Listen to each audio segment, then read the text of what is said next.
don't let the fear of the marketplace buyers be your fear. At some point in a deal, you're going to meet with the money guy. You might as well meet with him up front. The size of your problem dictates to whom you will be speaking. We say if you go through the small door, you will get stuck in the small room. Instead of push, push, push, where they push back, you're getting them to pull you in.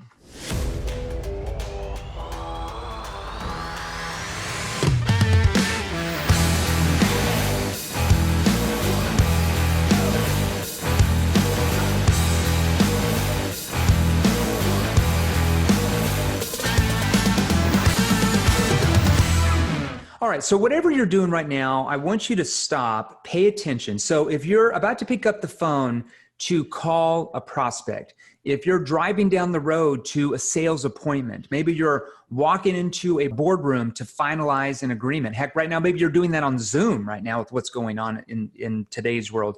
Or maybe you're in the gym, you know, running around on a treadmill thinking about the calls and everything that you have to do as a salesperson. I want you to stop and think about this. Have you ever wondered, like, what does it actually take? So what does it actually take, not talk, but take for you to be a top 1% salesperson in your industry? The salesperson who makes all the money, who gets any promotion they want. In fact, they turn down promotions they don't want. They have all respect of the management and owners in their company. Well, my next guest is going to answer that question for you. Let me give you a small taste of this gentleman's background. He is an internationally recognized author, speaker, and foremost expert in large account sales. We're really going to get into that today. It's going to be very important for you. His methods of unlocking explosive growth were developed through years of real-world success. We're definitely going to talk about that. Now, by the age of 40, he's led 4 corporations, transforming annual revenues of less than 15 million to get those companies north of 100 million in every single case. I think even one up over 200 million.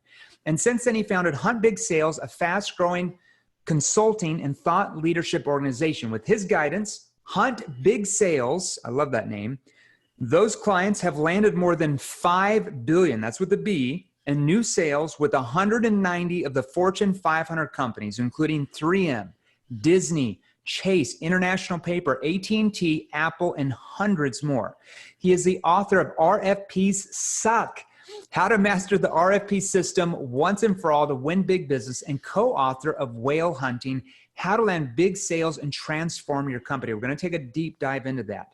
He co-authored with Henry DeVries the book, How to Close a Deal Like Warren Buffett, Lessons from the World's Greatest Deal Maker, released by McGraw-Hill in November 2012, and is an Amazon bestseller, #1 bestseller, and was named a top business book by Exec Rank. He writes weekly online columns for Forbes. What does this man not do? Forbes, CBS Money Watch, and Inc.com, which have a combined monthly readership of 38 million, and his expertise has been quoted in the Wall Street Journal, Financial Times UK, and Inc. magazine. He's also established himself as a nationally renowned speaker. He's a regular contributor to the Inc. magazine conferences, Think 500 conferences, and Vistage International, the leading organization for CEO thought leadership, where he is ranked in the top 1% of speakers. Not an easy feat, my friend. Welcome to the show, Mr. Tom Searcy. Tom, how are you? I'm good, Jeremy. Thank you so much. It's good to be here. I mean, that is an amazing background. I'm asking myself, what has this man not accomplished yet? Like, I'm looking for things you've not done. I love this. So, hey, I'm excited to have you on here. And I love talking with someone, with a trainer that understands human behavior and how to use sales principles and techniques that work with human behavior to land more sales, especially big sales. How does that apply to being a top salesperson? So I wanted to dive right into your story and really give our listeners a feel for your background. And how did you arrive at this point where you're one of the elite authorities on sales and persuasion and leadership? Like, where did you learn all these skills? My father, who's an engineer by training, and then went into sales. My brother, my sister, and I would alternate weeks when we were 12, 13, and 14 on the road, territory selling with my father, who sold packaging materials, packaging equipment, automated systems. And this this is, 50 years ago or 40 years ago. And we would go with him on the road. And we would sit in the gas station parking lots as he dropped dimes in the phones and make his prospecting calls. And we held his territory books and the SIC codes, right? Like most people that are listening to your program don't even know what that is, but we kept his notes, and he would prep us or prep himself out loud, and we'd keep the notes on his way into a sales call. And then afterwards, we'd keep the notes on the way back, right? Wow. So, and he thought everything, his statement to us was that everything is 90% process and 10% magic. Yeah. If you do 90% of the process, all right, you earn the right to do your 10% magic, which is what happens in the sales office. So we started off very, very young, learning from my father how to look at sales as an engineering process, earning you the chance to do magic. So I became an ops guy. I was an ops guy in operations side of the industries I was in until I was probably, I don't know, about 24. And I started Your dad groomed you from the very beginning. That's exactly. Amazing. I love that. And so what happened next? Well, so I was running operations for companies that were doing call centers, outbound sales, inbound sales, et cetera. Broke out what those positions and those circumstances into operational performance, metrics along the way, processes that could be repeated, had thousands of people that were reporting to me when I was CEO or COO of those particular companies. And when I left that industry, I said, because all the deals that we closed, they weren't neighborhood deals. We were working with Fortune 500 companies, and we were working with the biggest banks and all, the big telecom companies and et cetera. And I said, wait a minute, I've been running the operations sides of these sales side. And after the salesperson opens up the conversation, they bring me in to provide the credentialization on these very large sales. And so that was my role. And then very quickly I said, well, wait a minute, if sales is predominantly a process, and you have to earn your magic, I can find magicians. All right. The best salespeople have that certain amount of capability to create relationships and trust and all those kind of wonderful things.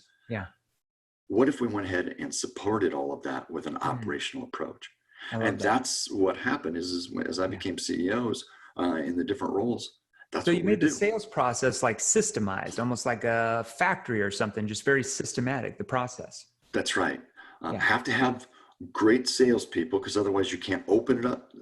We always said that the salespeople would, set the table. Operations job was to serve the meal, right? And then the salespeople would take care of dessert. I love that.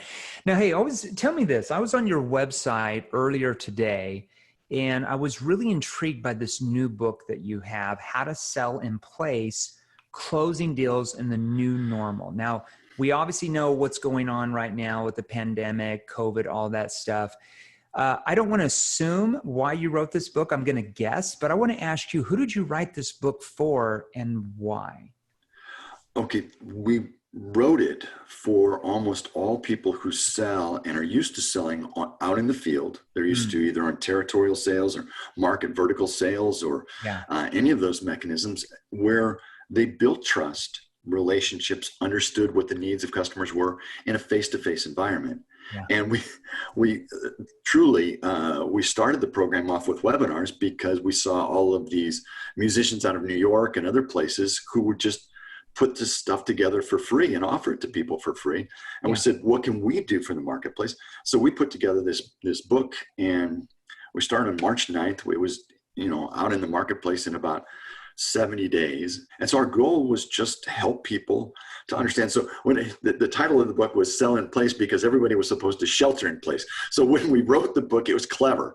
And now it's not as clever a title, but that's how we started it. Yeah. And I think it is the new normal, and we're going to really dive into that. So I love that you thought on quick feet. When the pandemic happens, it's like salespeople had to change, right? Like we train a lot of salespeople in a lot of companies that sell insurance, and they're used to face-to-face, and now they're over Zoom, and they didn't know how is this going to work. But when you have the right skills, conversions can go up, even working from home, working on Zoom, working on Skype. I love that you wrote this book for people. Thank you so much. And one of the core issues that around this book, and I'll just speak to it this way. You and I used to, we'd prospect, we'd then go in, meet with, develop a relationship. Relationship would lead to trust. Trust would lead to purchase. And that was the cycle time. Yeah. And even the trust was based upon personal trust. What if I can't do that anymore? Well, the person who's buying right now doesn't need trust. They're not looking for new friends. And it's very hard to do in an environment like this. What they need is expertise. Yeah. So you call and you lead into with complete expertise about their issue, their problem. That leads to decisions to purchase. Trust as a relationship goes is much later. Yeah, people buy from people who they feel they can get them the best result and solve their problems. They don't buy from people they just like the most. That's right. Sure, that helps, but this is like not 1950 where you bought from your friend or your neighbor who you've been doing business for 10 years. People buy based on them feeling you can solve the problems the best and get them the result, the desired outcome they want. You know, it's just like people always say like, oh, people buy from who they like. Okay. Really? But I mean, grandma's selling your latest, vitamin for MLM, but you're not necessarily buying for grandma. You really like grandma. You really love her, but you're going to buy from the person who you think is has the most expertise and gets you the results that you want. Now, I want to talk about this. In the beginning, I talked about these 4 or 5 companies or so that you took from like literally like nothing, $1 million in sales to 100 million. Can you kind of describe for our listeners what you did specifically from like a training perspective with those companies' reps to help them get those type of results that quickly? Operations background. Step number 1 is to come in and build a floor, which said, we will not sell to anybody at a contract level that is below this. Okay. We will not earn our way into that piece of business. You are bigger than this. Or you're not. Secondly, is we said, there's a universe of companies that you could sell out to. Let's cut that universe down to 2 to 5 definable groups that you're going to sell to. I know you can sell to anybody. I would rather focus on those people that we can get to close more rapidly because they specifically know what we need to sell. Third thing is we built an operational team, basically a hunt team, right? A capture team. Yeah. And we laid out their roles. It's interesting. Our CFO became one of our best people in each of these locations because you're going to see the CFO. At some point in a deal, you're going to meet with the money guy. You might as well meet with him up front because, instead of waiting till the very end where maybe he puts a stamp on the contract. Right. Let's meet with him up front. I like that. We ran those through. We focused in any industry we worked in, we focused on how do you sell money. Okay. It's something that is much more measurable. When we work with even the companies we work with right now, which are medical device and IT and all sorts of things, and even soft products, where the people are recruiting firms or services groups, our answer is, let's convert your business message to money, because the speed of a decision shortens when you can speak to the issue of money. Yeah. Now, that's not the only thing you talk to. Of course, you speak to the quality and the risk and those kinds of things. But if we can move it in that direction in a way that's understandable, well, that's what we did with these particular companies. Yeah. Here's the thing, Jeremy, we used a very small number of salespeople. And the company that went from $0 to $200 million, we had 60 international customers. Yeah. I had 3 salespeople. 3. Wow. Incredible. Because why? Because the salesperson opens the door and sets the table. Who do they want to buy from? They want to buy from those people who are going to actually do the work. Yeah. And so they served the meal, and then that was the end of it. So I love that. And I want to go with, maybe we could have a few examples of specific skills that salespeople need to learn like right now. Like in 2020, what are a few sales skills like you have to learn if you really want to not only survive, but to really thrive in this new selling environment that you talk about? Change number 1 is the ability to speak like an expert. Now, when I say speak like an expert, if I and pick an industry, we need to be able to come in and say, look, Mr. Prospect, which is at the highest level because you get sent to whom you sound like, as you know. So you need to speak the language of that higher level executive. Yeah. I need to be able to contact them and say, look, people in your industry are suffering from 3 particular challenges right now. Mm-hmm. You either have this problem, or this problem. Do you have those particular problems? Yeah. I don't go in and say, I'd like to meet with you and talk to you about how we can serve you and all the rest of that stuff. Yeah. They don't want to talk to you. Yeah. I say, I know in your industry, these are 3 problems. Which of these 3 problems do you have? If they don't know they have the problems, I leave. Sure. If they don't recognize those as their problems, all right, okay, fine. I can help them a little bit to understand why. But if not, I leave. I come back in 90 days, problems change. But declaring up front instead of asking what is it that you need, declaring up front is a very different sales approach from most of the people that maybe you work with. Well, most salespeople are focused on their solution, right? So they show up, they ask a few logical based questions about the needs of the client, and then they jump right into their pitch, right? And then they wonder why they get rejected so much, or, let me think about it. Sounds good. Call me back in a week, a month, a year later. With what you just described, is you're describing challenges up front or problems that really anybody you're talking to can identify with because they're known challenges or problems, right? So you're focused on their problems. You're more of what we call a problem finder and problem solver, not a product pusher. One of the pieces to that, and I want to just expound on what you and I are talking about, is by declaring what you are expert at, it gives you the opportunity to speak what you would call in relief, which means your expertise goes up by saying, well, I really need this thing over here. Say, that's not what we're the best in. What we're the best in is here. And we're not just best, we're not good or great, we're world class in this. And so when a person says, okay, those are the 3 problems I have, and the other person says, well, I've got these other problems over here. You say, well, you could probably talk to somebody else. Yeah. They're talking to you. Yeah.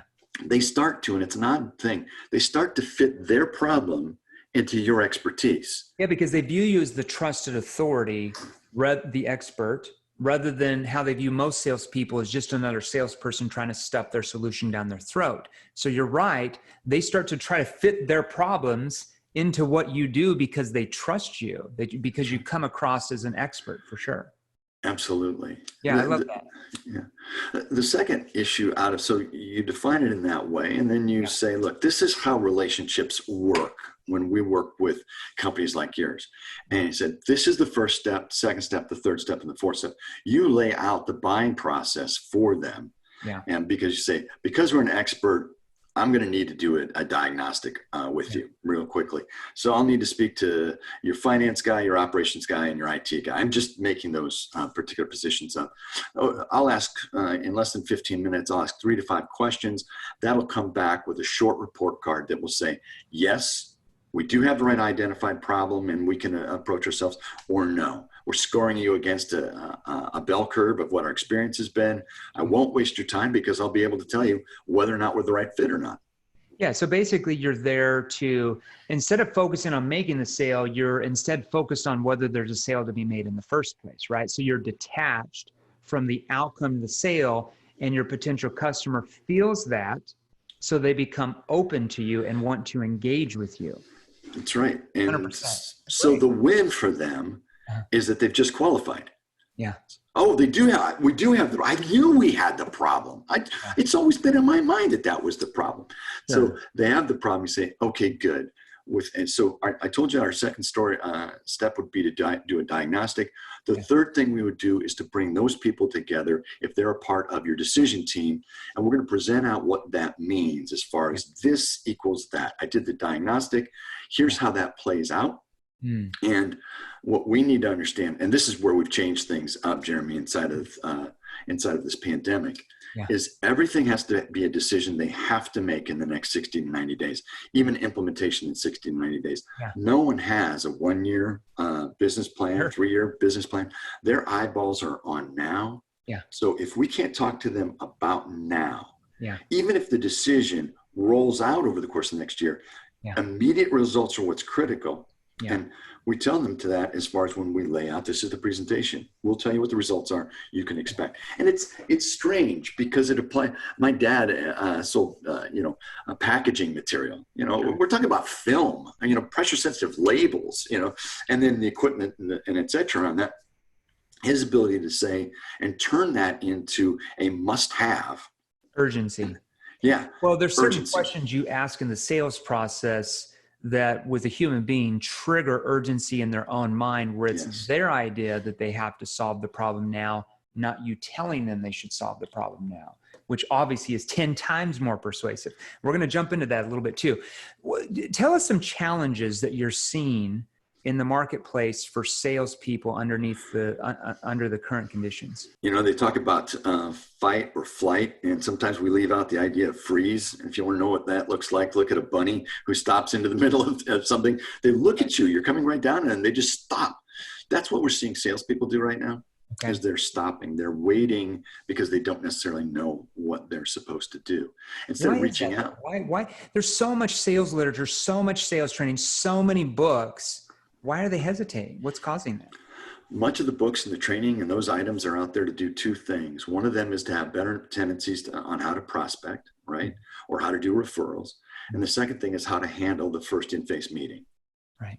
So the skill sets are widely based, but we're talking about a thin slice and a deep cut, which is the thin slice is how do I have all of this in my first meeting with someone, and I'm doing it on a Zoom call like this. You and I are developing, we're professionals at this. We do this all the time. You have Zoom calls all the time, and we're trying to develop a trusting relationship. And we're doing pretty well. But this is what we do all the time, and it's still not easy. Sure. So I think that they freeze because their answer is, I'm not sure what I'm supposed to do to get to trust. I used to do this other way. Yeah. Second thing is that their own companies, they've lost some confidence in because of challenges that the companies are making. Yeah. They're asking themselves, will this company support me the way I need to be supported? If instead of, I used to go down the hall, or I used to be in Atlanta, and I'll just bring the head of, engineering, operations, finance, whatever, into a room. I'll explain it all out, and they listen to me. They trust me. And now you're trying to develop that trust, because any sales rep will say, half of the difficulty I have in selling is selling inside. Yeah, I agree. 100%. So what are some best practices that are working right now for top salespeople in selling from wherever they're at, selling from Zoom or whatever? What are some best practices that are working for top professionals? Best practice number one is you have to draw people to you because they see your expertise. Now that can be coming from anything, newsletter, webinar, podcast, whatever, but the people that are out there, you have to draw them into some contact relationship.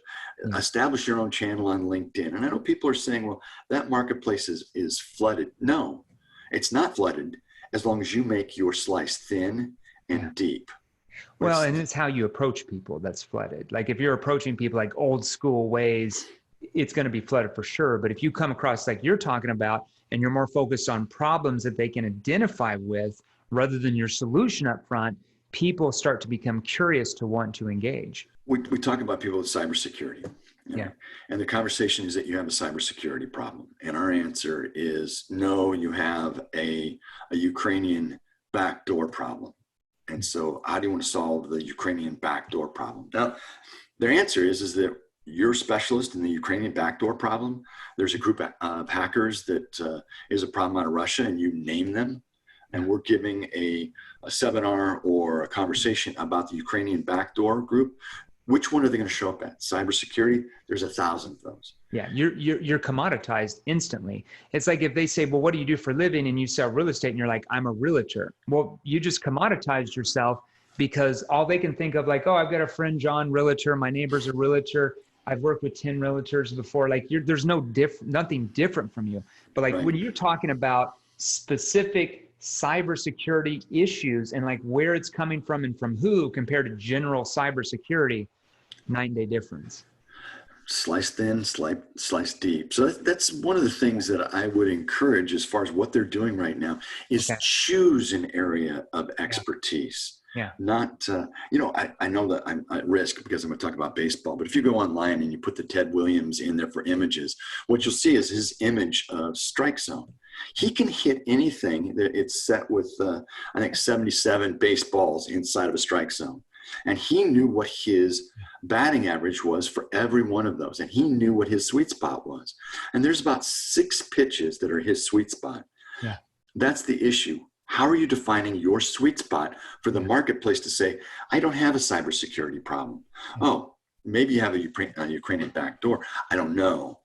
But that may be, now you've helped them realize they might have problems they didn't even know they had, right? That's right. And that's one thing we all have to understand when you're listening to us is that most of your prospects you talk to don't even realize they have a problem, or maybe they know about a problem, but they don't know how serious it is. They don't know how bad it could become or what are the consequences if they don't do anything about solving it. But let's say if you're in cybersecurity and you're talking about a Ukrainian backdoor problem and you're naming names, that problem becomes very urgent in their mind rather than, oh, one day we need to have better cybersecurity. I liked, it's interesting. So I liked your material. I went online and saw it. I saw the name, and the name of your business immediately grabs attention. Closers or losers. Yeah. What? And so, but I knew when I looked at that first of all, I was going to be interested because of the nature of it, because it goes counter to the grain of old school selling. Sure. But I also knew that when I looked at it, I understood the size and groups that you would be working with. We didn't name our company Hunt Big Sales by accident. When you look at it, you go, I wonder what these people do. It's clear. It's in the name. Same thing about, like you said, being specific, putting the names in there, and being willing to do what you're willing to do. And hopefully what we're willing to do is to say, if you've got these other problems, those are real, but you need to talk to someone else. I'm not your person. And I want to jump right into this. So there's a lot of stuff is going on right now. We hear it all the time from salespeople. What is the reason why so many buying decisions stall in the marketplace right now? What are your thoughts on that? I mean, fear is the biggest reason. And there's so many things to be afraid of. What will the world be after fill in the blank, the election, or after whatever trade negotiation goes on, or the pandemic, or fill in the blank. But fear is an ever-present piece for anybody who's selling. It's just that the level of fear is so high as it stands right now. Yeah. So we know, anybody who's listening to this or watching it, we know that the first thing we have to overcome is fear. Advantage is a wonderful place to start. You're going to make more money. Things are going to be better, Mr. Customer. We're going to solve that particular problem. Yeah. So what should you be focusing on? Fear. Helping them overcome their fears, right? That's right. Prospect, yeah. So in that way, we start off very quickly with what their fear is. Yeah. And say, how do we offset your particular fears? We identify those fears, and we should know in advance what those fears are. Of course, they're afraid of spending money. Of course, they're afraid of long contracts. Of course, they're afraid for variations in the marketplace. But you have to walk in with that package, not wanting to fight it, but to understand what it means to them. And to help them understand it better so they can overcome the concern themselves by certain questions you ask. So basically, their fear is that whatever they're going to pay for your solution is not going to get them where they want to go. That's really what the fear is. Absolutely. And the curiosity, how does that fear play over time? If I sign a 1-year contract when I only have the eyeballs of a 90-day world, then I have to understand that I can step away if the world steps away. Yeah. Quick story, maybe you've heard this one. Back when Jimmy Carter took us out of the Russian Olympics, all right, Coca-Cola had a presentation that they were going to work with how much they endorsed the Olympics. And the simple thing was they were getting ready to put their $1 million down, and somebody asked the question, what's the worst thing that could happen? And literally one of the support staff stepped in and said, well, it's a cocktail party. The worst thing that could happen is that nobody comes. And so they put that clause in there that says, if we don't go to the Olympics, we're not held to having to pay for the advertising for Coca-Cola. Right? That was a great history of being able to anticipate if your world changes, Mr. Customer, Yeah. Here's what your stopgap is. All right, so let's talk about big sales for a second. I really wanted to get to that today. What are the differences between selling big sales as a salesperson or a company compared to selling like low value transactional products or services? Great question. I think the first thing is you get sent to whom you sound like. The size of your problem dictates to whom you will be speaking. We say if you go through the small door, you will get stuck in the small room. Yeah. All right. So when you're speaking to the senior level person, their issue is about time, money, and risk. All right. When you're talking to a lower level person, you're talking about price, quality, service, and potentially speed. All right. So one is the delivery of a device, a mechanism, or whatever. Yeah. And a manager can make that decision. If we're going to have a long-term relationship that is going to have scale and size, that's going to be a senior executive.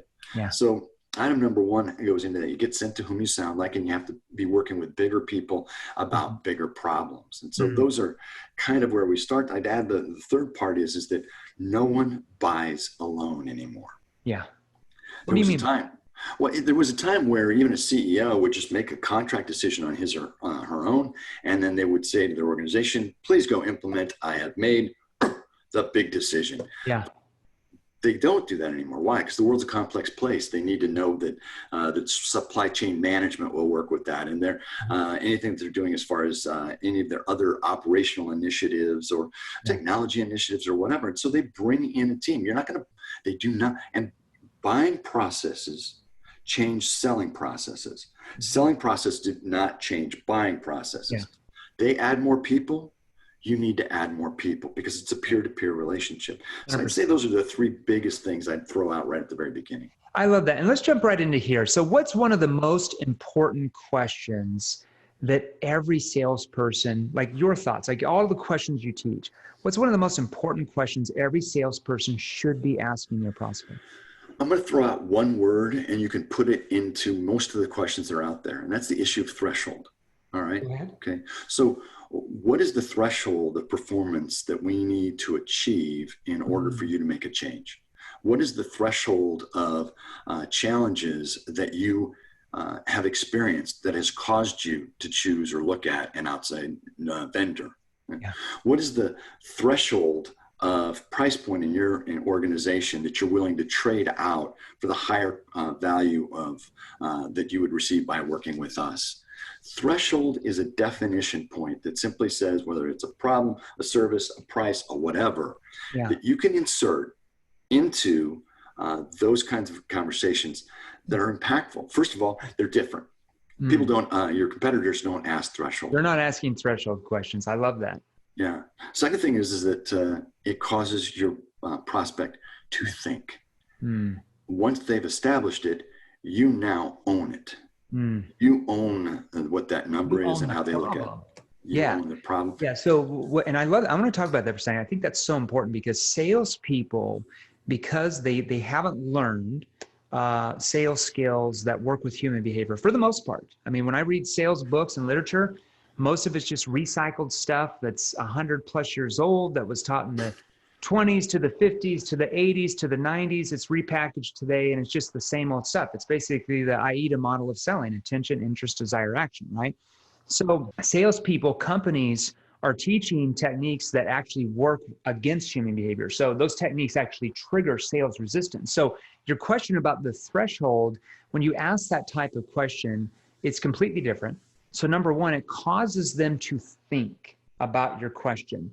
Typically, salespeople are taught what I call surface level questions. They're taught a surface level question like, hey, John, what keeps you awake at night? Or what are two problems that you have? Don't use those questions. They've been around forever. Like, it's going to trigger them to be like, this person's just trying to sell me here. The magic wand question, right? Yeah, they're not trying to diagnose me. They're not trying to see if they can help, right? And so people put up the guard when you do that. They're just not going to open up to you with those type of questions.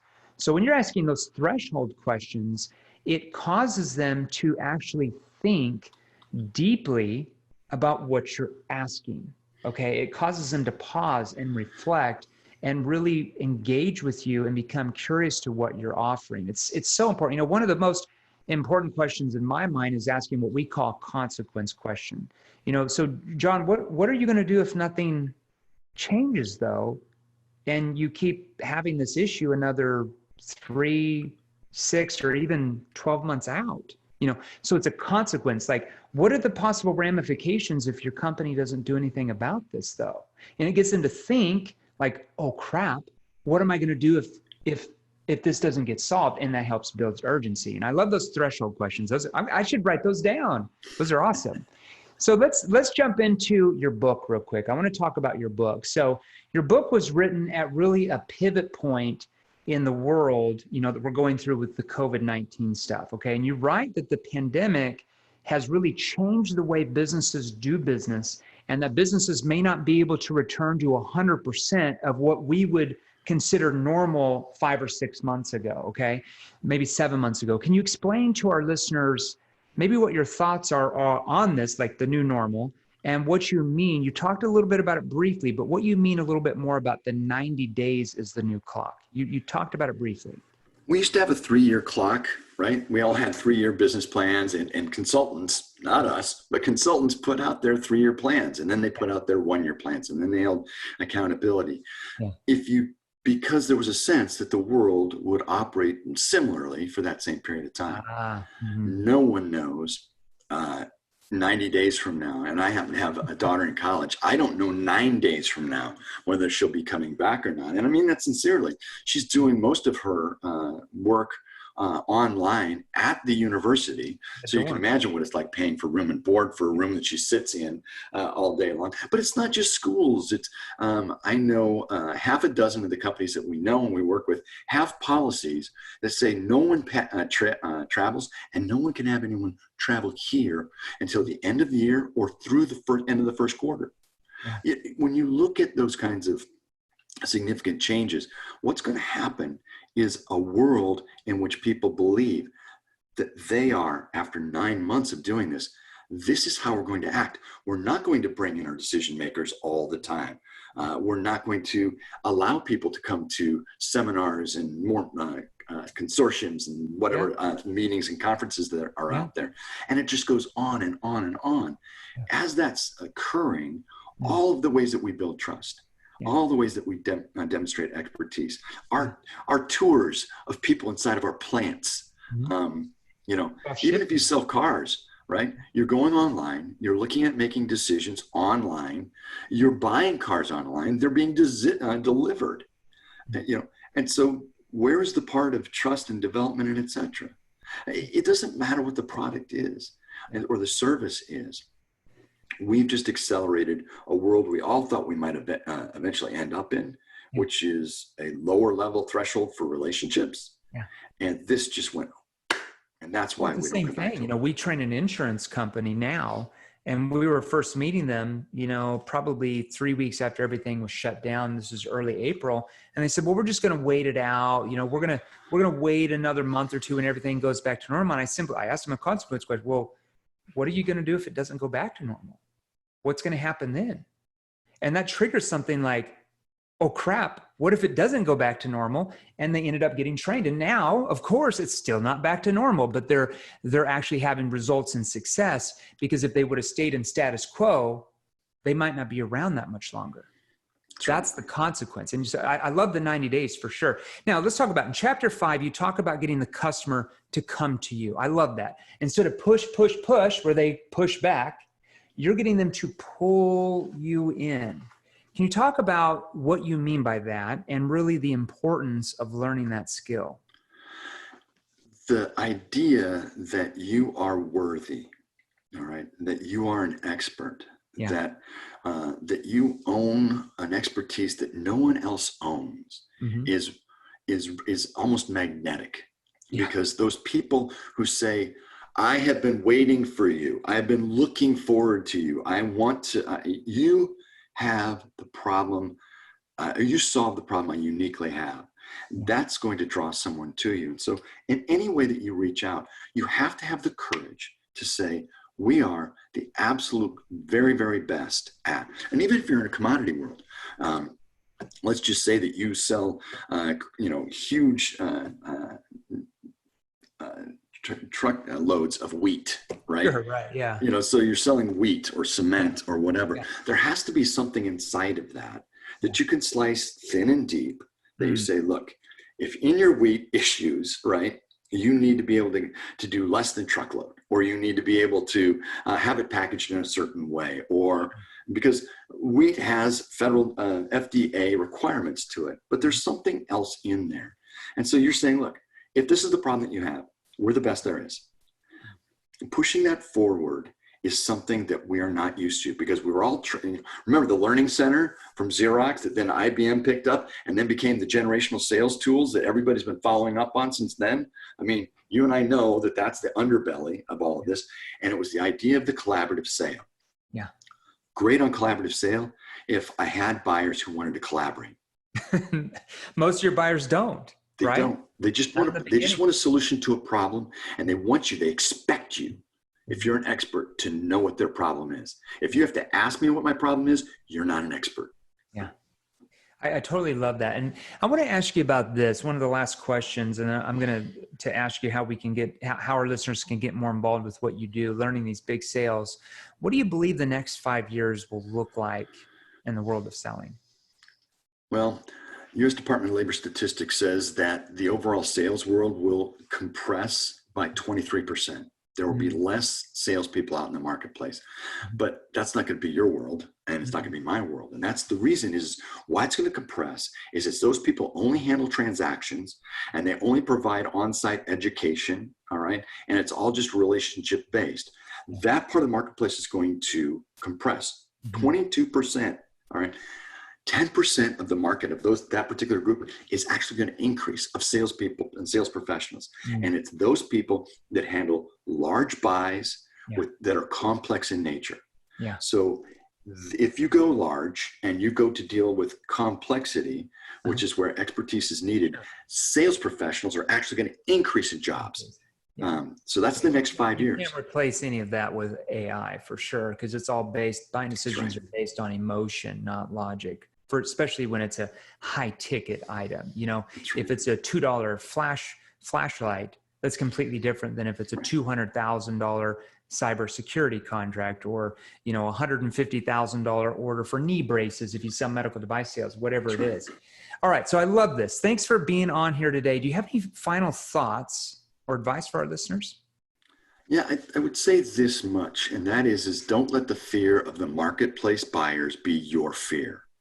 If you listen to why the buyers are not buying and you start to believe that is truth, all right, then you are stuck in a place that allows perpetual excuses. Yeah. So don't buy their hype. You just have to learn the right skills, 100%. Where can our listeners learn more about you and your training? How can they get involved in that? If you go to huntbigsales.com. Okay, easy enough. Easy enough. We were able to get that URL, huntbigsales.com. And that is where you can find out more about us. You can take an online assessment for your company as to where they are. You can get access to our How to Sell in Place program, which we have a program that really takes people through the nuts and the bolts down into how that works. And so if you go to huntbigsales.com, best place to reach us. I love that. So I want everybody to go to huntbigsales.com, opt in, take the assessment for where you at, because the assessment, I'm assuming, is going to help you realize that I'm here, but here's where I want to be. Because before you can get to where you want to be, you first have to know what your problem even is. If you don't know what your problem is, you can't do anything about solving it. Thanks for being on here. I like this. Thanks so much for having me. It's been great. Now, if you're serious about joining the top 1%, I mean the top 1%, and you want to experience more training content just like this, click the links right over there. Right over there, they're exactly what you need to see next. You see, I release new episodes featuring top salespeople and sales authorities, multiple six-figure, high six-figure, even seven-figure earners every Monday, Tuesday, and Wednesday every single week at 10 a.m. Eastern, 7 a.m. Pacific Standard Time.